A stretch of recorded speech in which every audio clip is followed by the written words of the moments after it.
Welcome everybody, part 2 of the Boom Racing BRX01 scale build. I'm going to make this a little quick because we got a lot of video of me showing how some things went together, some time lapses of a bunch, actually the whole build's time lapse really.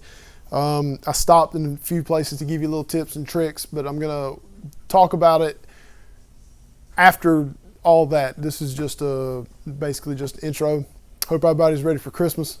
Hope everybody had a good couple of weeks. This took a little bit longer to do, mainly because I had a part that was missing. Jason got it to me very quickly, but I've had some other projects going on, trying to get ready, get some stuff done for Christmas for some customers. You'll see some pictures of that around after Christmas. I can't spoil the surprise for everybody, so watch the page on Facebook and you'll see some pictures of those done. So we'll gonna cut here, go to time lapses, and there'll be, I think there's about 4 or 5 different spots where I stop and talk about the truck and show some different tips and tricks of how to get it to go together pretty well. And then I'm going to come around here and get a little close-up view of it, and you can see what I've done so far.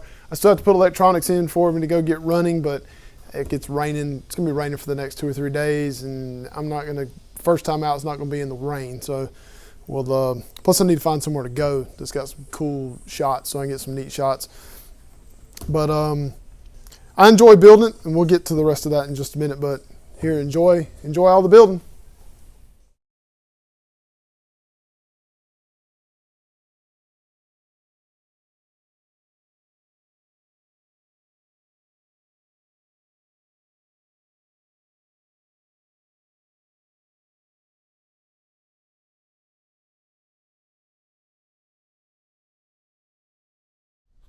So I wanted to show you guys. So I got part of it put together here. Look at how the frame rail with the shock towers, look how it's just like smooth as silk. I think these screws sticking out, I think they're sticking out a little bit too much, but we'll get to that when we get to that. There's the mount. So this is where the body mounts. It goes into this, it holds into that. There's the motor mounts here, secondary motor mount, skid, bracketry for, I don't really know what that's for. All the way back, you can see better. Look at the machined edge of this frame rail. Holes everywhere, so you can about do whatever you want to do. Really cool. So I'll show you some more in a minute.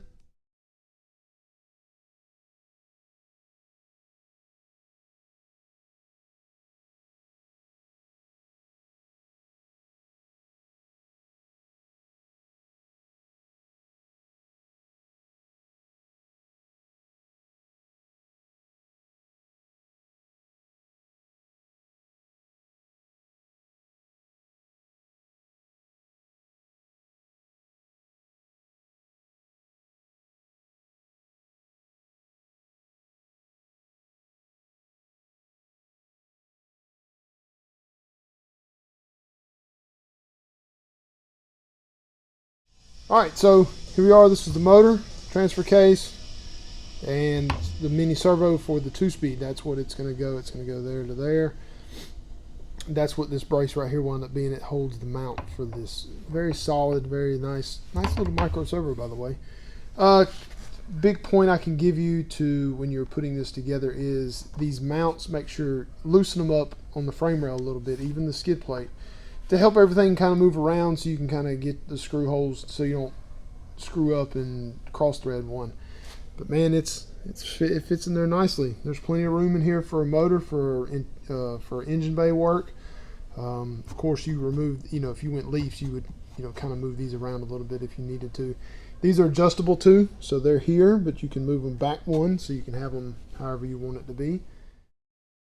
I'm gonna give y'all guys a little tip on installing links. So these links come, just normal aluminum links threaded on the inside. Comes with 4mm threads, all thread like that right there, and then the link. So this is how I do it. Not everybody does it like this. Put it in your power drill. If you got a power drill, great. It's good to have one. So you take it, kind of put it in there, start it a little bit, and put it in a hex, your driver or whatever, and just drill it down. That's gonna be loud, ain't it? Kind of get the hang of it after that. Quick little easy way to do that. All right, so I got the transmission out of the truck. Simple design, looks like 4 bolts hold the housing together. Let's try it out and see. I have not taken this thing apart yet, so this will be new for me as well as for you. So try it out and see.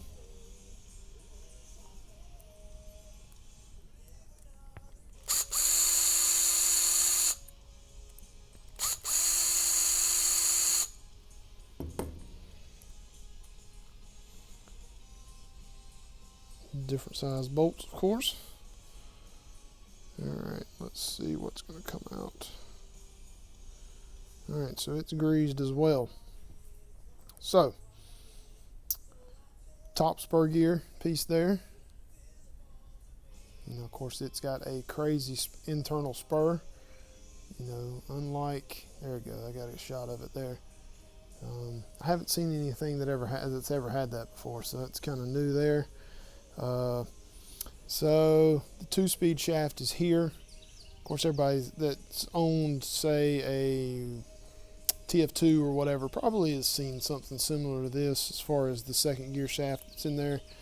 Of course, it does have sealed bearings inside of it. As you see there, they are actually a sealed bearing. So, all right, well, now that we know it's greased, I'm going to put it back together because no sense in me having it apart if it don't need it to be apart.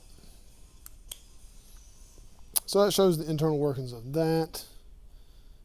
Second gear, you know, it pulls in and out like that. So pretty cool. Pretty cool. So let's put it back together.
Alright, I want to show you guys where I'm at.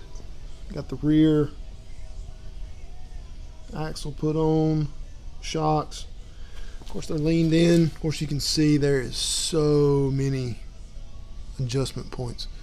You can adjust that any way you want to. Of course, I got the 2-speed part of it done. I'm not going to hook that up until I get power to it, of course. Of course, I got the drive shafts hooked up. They are spinning well. So we're good there. Got the front done. Got the panhard mounted here. And of course there's also, as you can see, let me see if I can get it lined up here, adjustment. So you can adjust the panhard in and out, the steering linkage in and out, which is nice because I'm going to have to adjust the steering. You got the JX 46 kilogram servo put in. Of course you got to have it because that thing's got gobs of power. And it's cheap. So I'm hooked up there. I'm going to show you behind the axle steering. And there's the underside of it here. Long drive shaft. Short drive shaft behind the axle steering. So I don't have much left until I make this thing a full out roller. Of course I got my tires built, so we will be back soon.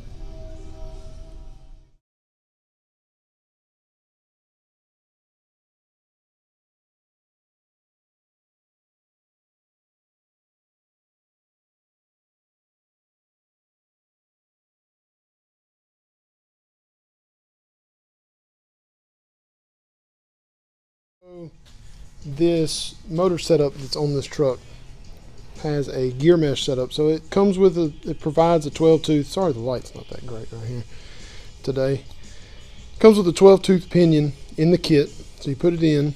Of course, you put it in mount it to this piece first, and then this piece it goes in, and it can slide up and down. But what you do is it has set up for gear mesh. It has 9 tooth, 10, 11, 12, all the way up to 16. But you have to line it up evenly with whatever tooth pinion you have, and then it just sits in to the setup here. Ooh, that is tight. Let's try this. Let's try to see if it'll fit in there. Yeah, see. So even if it fits in there like that, that's pretty nifty there. All right, just wanted to share that with you. I'll be back later.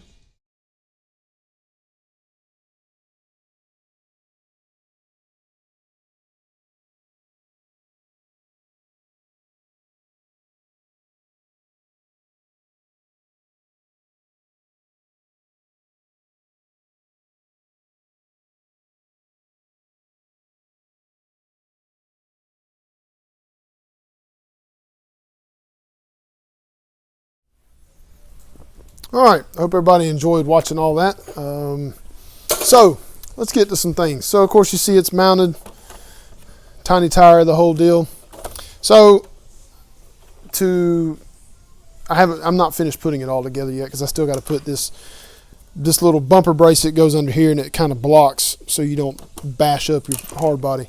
All right, so first thing that to get it off is you need a 3mm. I know 3mm. It's not everybody has a 3mm, but if you do, good. If you don't, that's fine as well, because you can probably get one. I'm gonna order in some MIP ones here for too long, but you can't see probably. So let me flip it over so you can see. So there is a bolt here and a bolt here, and those actually hold the flip piece. So what I'll do is I'll take it. You can do this by hand. It doesn't have to be super tight, which I guess some people will want it super, super tight. But so you do that, and then it releases the body. Because see, and when I set it down here, and I go to lift up on it, see it sits all the way back, and it's held in with this. There's it's a bracket that folds up and down, and it locks in place because it's got some bolts through here. But you see there is the piece that you loosen, and that's got two little, let's see if I can get down, you can't see it. Let's see if I can get to where you can see it. You can't see it without me flipping the whole thing over. So, so let me see if I can get the body off without, there we go. Okay. So with the body off, I'll show you what these things look like. These are the two little pieces, and they fit inside of the two little holes in this bracket that goes in the front. And it's just held on. 2 3mm bolts hold it in. It locks it in place. And listen, I've tightened it down and I've yanked on it, and it will not move at all. All right, so now that I got the body off, everybody knows what the LC70 body looks like. Not really too big of a deal on there. Of course, nothing's wired yet because of course the steering's not hooked up because of that. I ain't put power to it just yet. I wanted to show you it's got a little receiver box in the back. It is waterproof to a point. The best thing to do would probably put something around it, some silicone or something like that. And it also has, this is the top plate to it, the top part. Of course, you stick your wires through that, and I would probably fill this up with some kind of silicone or something like that, something that's removable, something that'll block it. And that's, of course, that's the top that goes over it like that, and it does that right there. And of course, everybody that buys one of these trucks will have a VIN number. Not a lot of people know that yet. So etched in here will be a specific VIN number to a specific truck to everybody that buys one. Of course, ours don't have it, but that's okay, not a big deal. Supposedly he's working on something. Also, the other part, okay, we'll go to this here. There's 4 bolts under here, and this bolts directly to it, and it's just like a bumper without being a bumper, so to speak. Let's see, what else can I talk about? 2-speed servo. It fits in there pretty well. It fits underneath the battery tray, this is where you're supposed to put battery, ESC, things like that. It's got a little spacers in it.